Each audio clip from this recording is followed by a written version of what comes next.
Indonesia merupakan negara dengan beraneka ragam kebudayaan.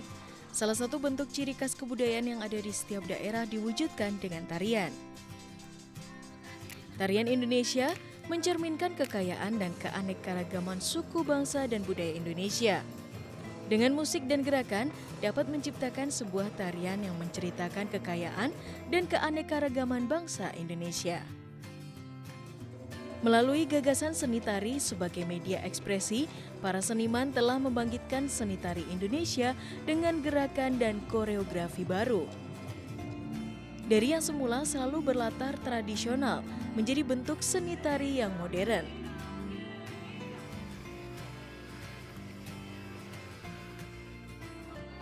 Dan untuk saat ini, beberapa tari modern seperti tari jalanan atau street dance juga telah merebut perhatian kaum muda Indonesia.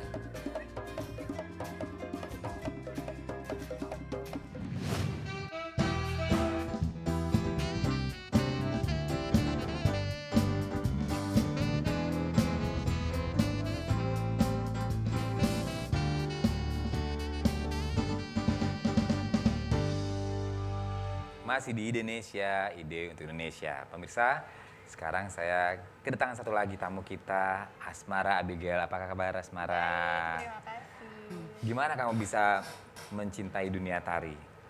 Awalnya memang dari kecil udah suka nonton film yang ada unsur tarinya. Gara-gara mamaku suka nari, terus mamaku dulunya penari Bali.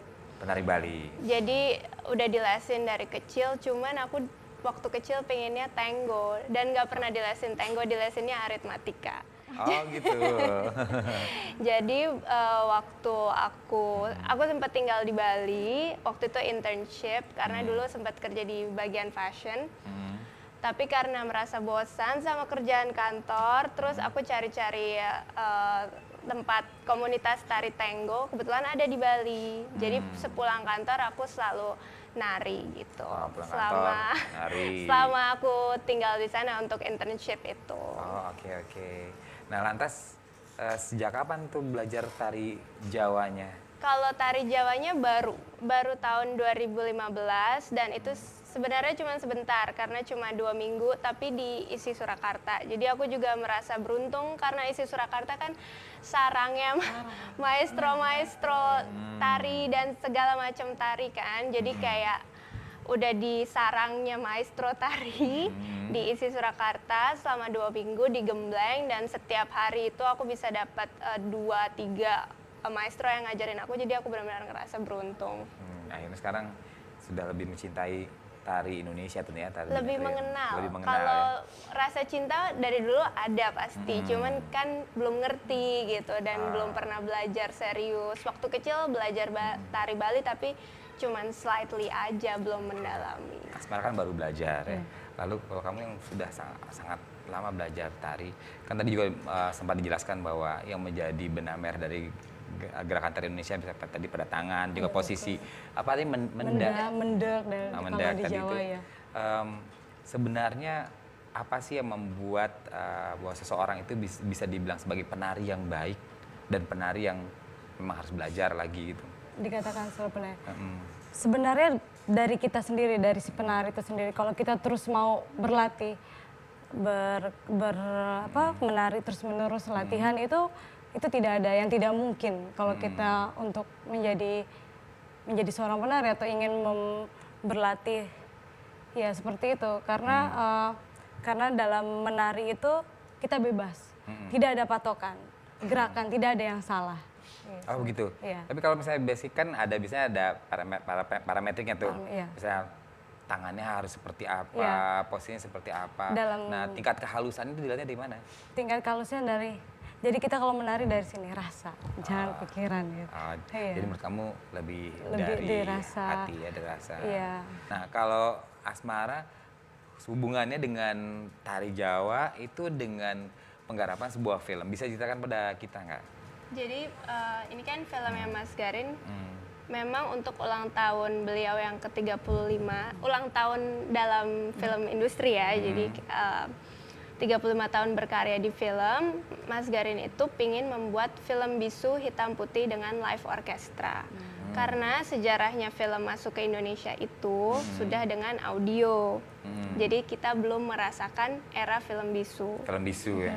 Jadi Mas Garin pingin membuat sejarah baru di mana film bisu pertama di Indonesia itu diproduksi tahun 2015, di mana semua udah era digital. Tapi kenapa kita nggak balik ke abad ke-20 lagi gitu. Jadi seperti itu, jadi pingin membuat sejarah baru untuk perfilman Indonesia. Karena ini film bisu, semua dialognya itu dengan mimik wajah dan gerakan tubuh.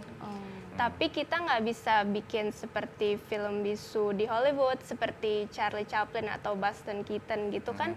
Mereka kan udah ada patokan geraknya, misalnya kalau kaget kayak gini, kalau lari spontan gimana sih, agak cepat gitu kan. Kita nggak bisa ngikutin mereka karena ini film bisunya Jawa. Jadi kita patokan geraknya lebih ke relief-relief candi, gerakan tangan, gerakan kaki, terus interaksi antar manusianya seperti apa. Diambil dari wayang, terus diambil juga dari tari Jawa. Kalau mungkin Mala bisa cerita pengalaman yang memberi inspirasi untuk kami semua, untuk kita semua, untuk pemirsa. Bahwa saya sempat dengar tuh, kamu sempat nari-nari ke jembatan tuh, maksudnya ke bawah kolong jembatan tuh apa maksudnya? Jadi waktu aku penelitian S2 aku, tes pertunjukan aku mengambil cerita tentang penari di bawah kolong jembatan Jatinegara. Karena aku S2-nya seni urban, jadi aku meneliti penari yang di bawah kolong Jatinegara. Mereka itu penari jaipong, tapi kelasnya yang berbeda. Oh, mereka di bawah jembatan negara seperti kios, mereka nari di situ. Dan setiap malam itu mereka dibayar sesuai dengan saweran yang dikasih sama penonton itu. Dan terkadang mereka disawer itu sampai dari jam 9 sampai jam 4 pagi tuh satu orang itu cuma dapat 5.000, 10.000. Kalau mereka dapat uang lebih, misalnya ada 200.000, mereka itu harus dibagi dengan pemusik dan penarinya. Nah, waktu itu aku cuma dapat 2.000 di sepanjang malam itu. Dan terus. Oh, itu memang tidak berpindah-pindah, tempatnya di bawah jembatan. Di tempatnya di kolong jembatan negara di situ. Dan dia di kios. Terus habis itu dari sawerannya itu dari tukang dagang sayuran, tukang ayam, tukang penjaga parkiran, semua macam-macam di sana. Dan hebatnya lagi mereka survive terus tidak memperdulikan pembicara orang-orang lain mencemooh mereka, menghina mereka, bahwa mereka tuh konotatif seperti itu. Tapi ya itulah ceritanya, aku menceritakan pertarungan batin mereka untuk kehidupannya mereka untuk mencari nafkah itu benar-benar sangat sulit. Wah, luar pokoknya biasa sekali ya. Nah, jangan diceritakan dulu semuanya, nanti kita lanjutkan lagi ya. Pemirsa, jangan kemana-mana, tetap di Indonesia, ide untuk Indonesia. Harapannya aku menginginkan pemerintah untuk segera membuat panggung pertunjukan khusus untuk para seniman dari berbagai daerah untuk pertunjukan secara gratis cuma-cuma. Penari-penari kita itu lebih dikenal di dalam negeri, karena di luar negeri mereka udah terkenal.